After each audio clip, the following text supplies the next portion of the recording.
یہ جو یورپ سے میک اپ کا سامان آتا ہے نا، تو جو کمپنیوں کا مالک ہے اینٹی گلیز انگریز، اس نے اس حقیقت کو بیان کیا ہے۔ اس کی جو پوری کتاب ہے کہ اس فیکٹری میں کیا کیا چیزیں بنتی ہیں اور کس کس سے وہ چیزیں بنتی ہیں، میک اپ کا سامان۔ پروفیسر احمد صقر ہیں بیروت میں، یہ غیرت مند مسلمان، انہیں پتا چلا تو انہوں نے پھر اس کو پوری دنیا میں پھیلایا کہ یہ ہو رہا ہے مسلمان قوم کے ساتھ۔ وہ ایمٹی گلیز لکھتا ہے کہ ہم جتنی سرخی بنا رہے ہیں، یہ جو ہماری عورتیں ہونٹوں پہ لگاتی ہیں لپسٹک سرخی، وہ ایمٹی گلیز کہہ رہا ہے یورپ میں بننے والی، چائنا میں بننے والی، جرمنی میں بننے والی، امریکہ میں بننے والی، ساؤتھ افریقہ میں بننے والی جتنی سرخی ہے، ہر سرخی میں ہم خنزیر کی چربی ڈالتے ہیں۔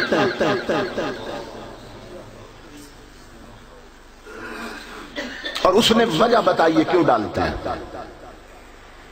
وہ کہتا ہے کہ باقی جتنے جانور ہیں نا ان کی بھی چربی ہوتی ہے، لیکن وہ ہم نے تجربہ کر کے دیکھا ہے کہ اگر لپسٹک میں سرخی میں ڈالے نا تو انسانی جسم کی جو حرارت ہوتی ہے، ٹیمپریچر ہوتا ہے، انسانی جسم ہر وقت تھوڑا تھوڑا گرم ہوتا ہے۔ یہ ناریل کا تیل ہوتا ہے نا، سردیوں میں جم جاتا ہے، جن گھروں میں پڑا جا کے تجربہ کر لیں، جمع ہوتا ہے بوتل میں، اس کو تھوڑا سا نکال کر ہاتھ پہ رکھیں ہتھیلی پہ اور مٹھی بند کر لیں تھوڑی دیر تک، اسے کھولیں گے تو وہ پگھل چکا ہوگا۔ اب اندر آگ جل رہی تھی، کس نے پگھلا دیا؟ انسانی جسم میں تھوڑی حرارت ہوتی ہے، تپش ہوتی ہے، ہر وقت ہر انسان کے جسم میں رہتی ہے، تو وہ پگھلا دیتی ہے۔ تو وہ کہتا ہے کہ ہم نے تجربہ کیا، ایمٹی گلیز کہتا ہے کہ باقی جانوروں کی چربی ہم نے ڈالی ہے نا سرخی میں، تو وہ چیک کیا ہے کہ انسانی جسم کے جو ٹیمپریچر ہے، حرارت ہے، جو تپش ہے، تو وہ عورتیں جب یہاں لگائیں گی نا تو پگھل جائے گی اور نیچے بہ جائے گی۔ وہ کہتا ہے کہ ہم نے تجربہ کیا کہ خنزیر واحد وہ جانور ہے جس کی چربی انسانی جسم کی تپش پہ پگھلتی نہیں ہے، اس لیے ہم ہر سرخی میں ڈالتے ہیں۔ اب بات سمجھ آئی آپ؟ اور جن بہنوں کے بھائی اٹلی میں ہیں نا، فرانس میں ہیں، یورپ میں ہیں، مختلف ملکوں میں، تو یہاں سے بہنیں فون کرتی ہیں بھائیوں، بیویاں فون کرتی ہیں خامدوں، کہتی ہیں ہمارے لیے میک اپ کٹ وہاں سے لانی ہے، میک اپ کا سامان وہاں سے بھیجنا تو نے، اور وہ جہاں سے آ رہا ہے وہ بنانے والے بتا رہے ہیں کہ ہم ہر سرخی میں خنزیر کی چربی ڈالتے ہیں۔ اب عورتوں میں اسلامی جذبہ اتنا کہاں سے لاؤں؟ وہ تو آتی نہیں ہے تقریریں سننے کے لیے، ان تک تو رسول کا پیغام پہنچ نہیں رہا ہے۔ جس قوم کی بہو بیٹیوں نے یہاں خنزیر کی چربی مل رکھی ہو، ان کی جولیوں میں صلاح الدین ایوبی کہاں سے پیدا ہوں گے؟ ان کی جولیوں میں مجاہد کہاں سے آئیں گے؟ ان کی جولیوں میں مصطفیٰ کے دیوانے کہاں سے آئیں گے؟ جن ماؤں نے یہاں خنزیر کی چربی مل رکھی ہو، ان کی اٹھی ہوئی، ان کے اٹھے ہوئے ہاتھ اور ان کی مانگی ہوئی دعائیں قبول کیسے ہوں گی؟ ایک یہ کھیل کھیلا جا رہا ہے ہماری نسلوں کے ساتھ، دوسرا یہ KFC ہے، یہ میکڈونلڈز ہے، پنڈی میں بڑے بڑے شہروں میں یہودیوں کی کمپنی ہے جنہوں نے یہ بنا رکھے ہیں، وہاں سے برگر ملتے ہیں، برگر، اور ہمارے بچے کیوں لگا ہوتا ہے، قطار لگی، ٹوکن پہ برگر ملتے ہیں اور بہت مہنگا دیتے ہیں، اس میں چکن ڈالتے ہیں، مرغے کا گوشت برگر، اس کے ساتھ پھر پیپسی بھی دیتے ہیں۔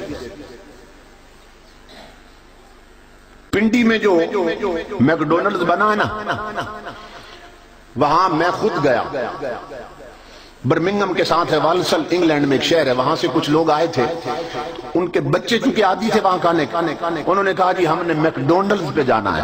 میں نے کہا چلو میں بھی چلتا ہوں، میں ذرا پتہ تو کروں کہ وہاں جو برگر میں مرغے کا گوشت ڈال رہے ہیں، یہ مرغا کہاں سے رہا ہے۔ جب میں نے وہاں جا کے پوچھا تو جو مسلمان وہاں ملازم تھے نا، دو بندے ایسے آئے، انہوں نے بتایا، دیندار قسم کے آدمی، انہوں نے بتایا کہ ہم 6-10 سال سے یہاں ملازم ہیں مگر ہم نے کبھی کھایا نہیں برگر۔ کیوں؟ اس لیے کہ ہم جانتے ہیں یہ برگر میں جتنا چکن ہے یہ سب یورپ سے آ رہا ہے، انگریز بھیج رہے ہیں، اور انگریز تکبیر نہیں پڑھتے، میں نے وہاں ان کے ذبح خانے دیکھے ہیں، بڑی بڑی قطاریں لگی ہوتی ہیں مرغوں کی، کس کے ساتھ؟ تاریں بجلی کی ہیں، تاریں ان کے ساتھ مرغے لٹکا دیتے، کرنٹ دے کے مارتے ہیں انہیں، اور اس کا گوشت برگر میں ہماری نسلوں کو کھلایا جا رہا ہے۔ جس پر تکبیر نہیں پڑی گئی، جو حرام ہے، وہ ہماری نسلوں کے خون اور گٹی میں اتار دیا گیا۔ یہ بازاروں کی بے حیائی ویسے نہیں ہے، جب اندر حرام اترے تو انسان گدھے سے بھی بدتر ہو جاتا ہے، انسان خنزیر اور کتے سے بھی بدتر ہو جاتا ہے۔ یہ جن کے دوپٹے اترے ہیں اور جو اپنی ماں بہنوں بیٹیوں کو اور بگمات بنا سنوار کر بازاروں میں لائے ہیں، ان کی خوراک ہی ایسی ہو چکی ہے، ان میں شرم اور غیرت نام کی کوئی شے نہیں رہی۔ یہ صورتحال ہے۔ 15 صدیاں پہلے میرے آقا نے فرمایا تھا، امام الانبیاء نے فرمایا تھا، میری امت پہ وقت آنے والا ہے کہ اسے پرواہ ہی نہیں ہوگی حلال کر رہی ہے کہ حرام کر رہی ہے۔ تو امام الانبیاء کے غلاموں، جب اندر حرام اتر گیا، یہاں حرام لگا رکھا ہے، کہاں کی دعائیں، کہاں کی نمازیں، کہاں کا خوف خدا، تو ان چیزوں پر توجہ کی ضرورت۔ مگر اس کے لیے کون آمادہ ہوگا؟ کس میں ہمت ہے کہ وہ اپنے گھر کو ان چیزوں سے پاک کر سکے؟ کیونکہ ہم تو بیگمات کے اندر ہے نا، ہم تو بیویوں کے نیچے لگے ہوئے ہیں۔ امام الانبیاء نے فرمایا تھا، اے مردو، چونکہ سارے مرد بیٹھے ہیں، اپنے نبی کا پیغام سنو۔ امام الانبیاء نے فرمایا تھا، اے مردو، اذا جاء امورکم الى نسائکم فبطن الارض خیر لکم من ظہرہا، کہ اگر تمہارے گھر کے معاملات عورتوں کے ہاتھ میں چلے جائیں اور سارے فیصلے عورتیں کرنے لگ جائیں تو آقا نے فرمایا تمہارے لیے زندہ رہنے سے مر جانا بہتر ہے۔ میں نے حدیث پڑھی حضور کی، فرمایا مردوں مردے نہ بننا، غیرت مند مرد بن کے رہنا۔ آج گھروں کے سارے معاملات عورتوں کے ہاتھ میں چلے گئے۔ بہو بیٹیوں کی شادی پہ رسمیں کون کون سی ہونی ہیں، یہ فیصلہ عورتیں کرتی ہیں۔ دلہن کا لہنگا کہاں سے خریدنا ہے، لباس کیسا ہونا چاہیے، میک اپ کس بیوٹی پارلر سے کرانا ہے، یہ فیصلے عورتیں کر رہی ہیں۔ اولاد کے رشتے کہاں کہاں کرنے ہیں، یہ فیصلہ بیگمات کرتے ہیں۔ بچوں نے کس کس فیشن کے کپڑے پہننے ہیں بیٹیوں نے، یہ فیصلے ماں کر رہی ہیں۔ اور میرے آقا نے فرمایا اگر تمہارے معاملات عورتوں کے ہاتھ میں چلے جائیں تو مردوں تمہارے لیے پھر مر جانا بہتر۔ دل کے پھپولے جل اٹھے سینہ کے داغ سے، اس گھر کو آگ لگ گئی گھر کے چراغ سے۔ آقا کے ذکر کی مجلس میں آنے والوں، اگر اپنی زندگیوں کو بابرکت بنانا چاہتے ہو، اگر اپنے گھر کے ماحول میں پاکیزگی لانا چاہتے ہو اور گھر کا ماحول جنت کا بنانا چاہتے ہو، جنت کا ماحول، تو میرے آقا نے جو ترتیب دی ہے اسے نہ بدلو۔ یہ سی ڈی تیار ہو رہی ہے، ہو سکتا ہے کئی میری مائیں بہنیں بیٹیاں سنیں، غور کریں جو میں کہنے لگا ہوں۔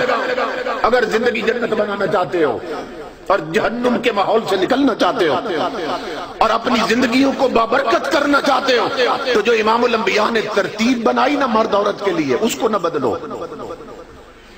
ہم نے ترتیب بدل دی۔ دیکھیے نا، ٹوپی سر کے لیے اور جرابیں پاؤں کے لیے ہوتی ہے۔ اب کوئی بندہ کہے میں ترتیب بدل دوں گا، جرابیں سر پہ پہنوں گا اور ٹوپی پاؤں میں، تو ہر کوئی کہے گا پاگل ہو گیا۔ ہم نے ترتیب ہی بدل دی۔